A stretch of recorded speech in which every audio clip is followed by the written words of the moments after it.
Fadlizon ingin Prabowo direshuffle dari kabinet Jokowi, ditulis oleh Ferry Fadli di siwar.com.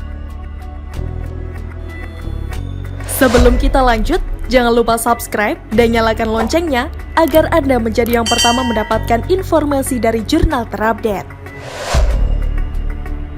Jika diperhatikan memang ada beberapa partai yang main dua kaki di negeri ini, seperti PAN yang kala itu masuk di kabinet Jokowi, tapi ketua Dewan Kehormatannya Amin Rais malah terus-terusan menggonggong pemerintah. Dan berkat Amin juga partai berlambang matahari itu jadi cucuk cabut gak jelas gitu. Awalnya mendukung Prabowo, setelah ketua umum Partai Gerindra itu kalah di Pilpres 2014 mendukung Jokowi. Menjelang Pilpres 2019 mendukung Prabowo lagi. Terakhir, pasca mantan Danjen Kopassus itu kalah lagi dengan Jokowi, partai yang diketahui oleh Zulkifli Hasan tersebut dikabarkan hendak bergabung ke pemerintah lagi. Beberapa nama calon menteri pun sudah disiapkan, mulai dari Sekjen PAN Edi Suparno, Wakil Ketua Umum PAN Asman Abnur, hingga Ketua PAN sendiri Zulkifli Hasan. Santer terdengar juga PAN akan dikasih 2 kursi menteri. Lantas kenapa PAN mau gabung ke kabinet Jokowi lagi ini? Tentu tidak lepas dari peran Amin Rais. Sebagaimana kita ketahui bahwa politisi tua gak laku itu saat ini sudah keluar dari PAN yang merintis partai baru namanya Partai Umat, sehingga PAN dapat dengan leluasa menentukan berkoalisi dengan siapa tanpa ada yang merecoki lagi. Kemudian partai main dua kaki lainnya adalah Partai Demokrat yang pada Pilpres 2019 lalu resmi mendukung Prabowo. Tapi pada kenyataannya ketika ada kadernya yang mendukung Jokowi, elit partai tersebut malah mendiamkan. Bahkan karena begitu geramnya melihat ulah partai berlambang bintang Mercy itu, sampai-sampai Waketum Gerindra kala itu Arief Poyono mengusir Partai Demokrat dari koalisi pengusung Prabowo. Entah terinspirasi dari kedua partai tersebut atau karena apa, Partai Gerindra pun ikut-ikutan main dua kaki. Menengok latar belakangnya, memang partai ini lebih cocok menjadi partai oposisi dibandingkan partai koalisi pemerintah, karena sebagai partai yang kalah bertarung di Pilpres 2 kali, tapi kemungkinan karena Prabowo sudah bosan berada di luar pemerintah melulu selama bertahun-tahun, hingga akhirnya ia memutuskan untuk menjadi Menteri Jokowi. Tidak hanya Om Prap aja loh kader Gerindra yang diajak masuk kabinet, tapi ada juga 2 orang lainnya, yakni Edi Prabowo dan Sandiaga Uno. Hanya saja di tengah perjalanan si Edi ini korupsi, lalu dicokok KPK, dan Sandi yang kemudian masuk kabinet. Jadi kura-kura begitulah baiknya Jokowi. Orang yang dulu pernah menjegalnya untuk jadi presiden saja malah diangkat jadi menteri. Bahkan kalau mengingat masa lalu, Prabowo sampai menyebarkan hoax segala untuk merusak citra pemerintah dengan mengatakan salah satu pendukungnya, Ratna Sarumpait, telah digebukin oleh orang tidak dikenal di Bandung. Padahal sejatinya Ratna itu melakukan oplas kecantikan. Sepertinya Ratna kala itu pengen sambil nyela minum air, sambil dirinya dimanfaatkan merusak citra pemerintah, sambil dari kecantikannya juga meningkat. Tapi sesungguhnya realita itu terkadang tidak sesuai dengan harapan. Bukannya citra pemerintah yang rusak, tapi malah dia yang masuk penjara dan dipecat dari geng kampret. Dan Prabowo terpaksa harus meminta maaf ke publik kala itu karena telah ketahuan bohong. Hanya saja kembali lagi kedua kaki tadi, meskipun Jokowi telah mengangkat derajat Prabowo ke tempat yang lebih tinggi, tetap saja ada anak buahnya yang merasa oposisi, yakni Fadlizon. Bagi si Fadli ini, tidak ada baiknya sama sekali yang dilakukan oleh pemerintah saat ini. Hanya yang dilakukan oleh Menhan doang yang menurutnya sempurna, karena agak ngeri juga kalau dia berani mengkritik bosnya itu. Siap-siap kena lempar handphone alias HP. Namun entah sadar atau tidak, ia malah minta Prabowo direshuffle. Lantas bagaimana ceritanya Fadlizon meminta Ketua Umum Partai Gerindra dikeluarkan dari kabinet tersebut? Berikut ceritanya. Sebagaimana kita ketahui bahwa saat ini lagi santer terdengar soal rencana reshuffle kabinet. Nah, Fadlizon turut mengomentari hal itu. Ia mengatakan orang-orang yang ditunjuk sebagai menteri semestinya berlatar belakang profesional, bukan politik. Menteri ini kan pembantu presiden, semakin banyak orang profesional di bidangnya. Sebenarnya kerja presiden makin mudah, ujar Fadlizon dalam diskusi bertajuk Jangan Pegel Nunggu Reshuffle 24 April. Mungkin karena terlalu bersemangat ingin mengintervensi presiden, Fadli lupa kali kalau big bossnya Prabowo itu adalah orang partai, bukan orang profesional. Karena bagaimana mau disebut orang profesional kalau dipecat dari tentara? Itu artinya apa? Fadlizon ingin Menteri Pertahanan juga diisi oleh orang profesional, bukan orang partai seperti Prabowo tersebut. Mak jelap, memang betul sih apa yang disampaikan oleh Waketum Gerindra itu. Prabowo juga selama ini prestasinya agak baik-baik amat. Yang ada dia malah memaksa Kementerian BUMN agar mau menempatkan orangnya di kursi direksi perusahaan plat merah tersebut. Jadi betul makna kata Fadlizon tadi, sudah saatnya Menteri Pertahanan diganti oleh orang yang profesional di bidangnya, bukan orang partai.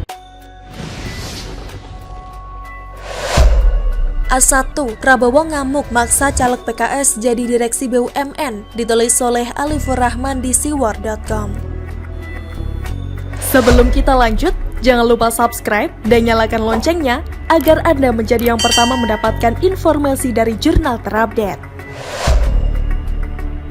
Diamnya Prabowo bagi saya menarik karena orang yang selama ini begitu aktif menyampaikan pendapat di media, baik kritik maupun sekedar nyinyir setelah menjadi menteri mendadak diam. Sekalipun Prabowo mengomentari atau menjawab isu-isu yang terjadi di Indonesia, sekalipun itu sangat bersinggungan langsung dengan kementeriannya. Contohnya ketika terjadi ledakan di Makassar atau penyerangan di Mabes Polri, Prabowo diam 1000 bahasa. Padahal sebagai Menteri Pertahanan, isu terorisme mestinya menjadi urusan Prabowo. Bagi saya ini janggal. Sebagai pejabat publik, jelas Prabowo punya tanggung jawab pada masyarakat terkait apa yang terjadi di Indonesia. Di saat orang-orang mulai terbuka dan terhubung dengan sosial media, kenapa jadi nampak sulit sekali bagi Prabowo untuk menyampaikan penjelasan? Hari ini saya mendapat informasi terkait Prabowo, entah itu ada hubungannya atau tidak dengan sikap diamnya selama ini. Tapi dari pandangan saya, ini sangat berkaitan. Jadi saya sempat protes ke beberapa grup relawan terkait penunjukan Dewan Direksi PT PAL, perusahaan BUMN bergerak di bidang industri galangan kapal. Ada 3 direktur yang baru dilantik. Mereka adalah Iqbal Fikri, Harudin Jenot, dan Kuncoro Pinardi. Saya protes karena Kuncoro Pinardi setahu saya adalah caleg PKS daerah pemilihan Jawa Tengah. Ini kenapa malah jadi dirut BUMN? Bukankah kita tahu bahwa PKS adalah partai yang pro terhadap ormas terlarang FPI?